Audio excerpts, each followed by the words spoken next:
अस्सलाम वालेकुम दोस्तों, ये जो इंटीग्रल है बड़ा भयानक दिखने वाला, ये बहुत ही इजी है।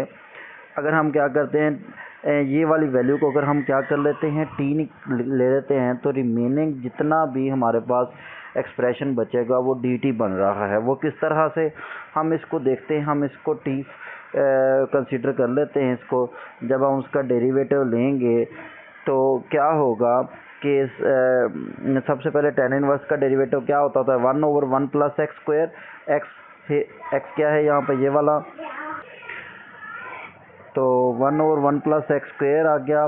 फिर उसके बाद जो रिमेनिंग है उसका डेरिवेटिव हम लेंगे, तो रिमेनिंग का डेरिवेटिव क्या होगा, x³ का आ जाएगा 3x²। पावर रूल लगाएंगे, इसी तरह से पावर रूल लगेगा इस पे, नेक्स्ट पे 1/x³ पे जो ऊपर चला जाएगा x की पावर -3 हो जाएगी, फिर -3 शुरू में आ जाएगा और माइनस उसकी पावर -1 हो जाएगी। तो यहाँ से नेक्स्ट स्टेप हम देखें तो फिर हमने क्या किया, इसका स्क्वायर खोला।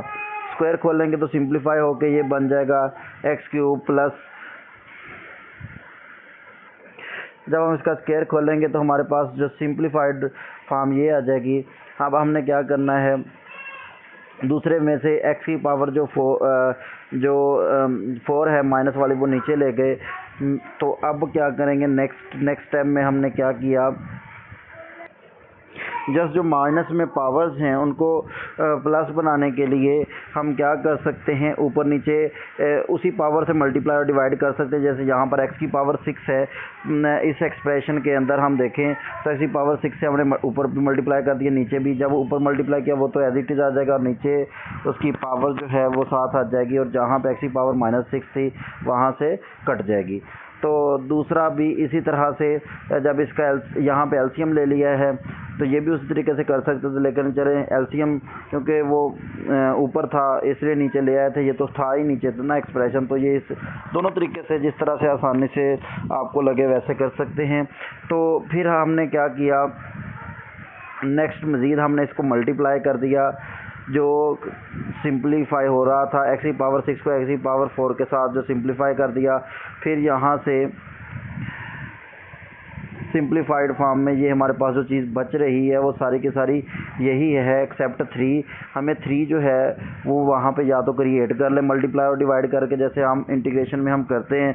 तो या फिर हमने ये किया कि हमें तो वैल्यू चाहिए थी किसकी, dx की, क्योंकि हमने सारी की सारी पुटिंग करनी है, सारे का सारा उसी में चेंज करना है।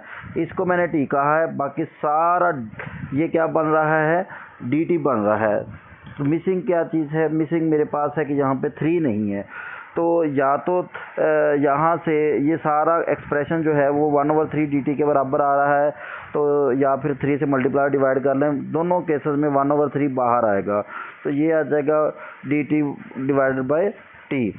इसी तरह से जो है हमारे पास आ जाएगा, जब हमने पुटिंग की होती है वो हमने अपने फ़ायदे के लिए की होती है, हमने इंटीग्रल को सोल्व करने के लिए की होती है। एंड पे हम क्या करेंगे, t की वैल्यू पुट कर देंगे, तो यही हमारे पास आंसर आ जाएगा। तो करेक्ट ऑप्शन जो क्वेश्चन में था वो हमारे पास जो है उसका वो ए करेक्ट ऑप्शन है। आई होप सो आप लोगों को समझ आई होगी।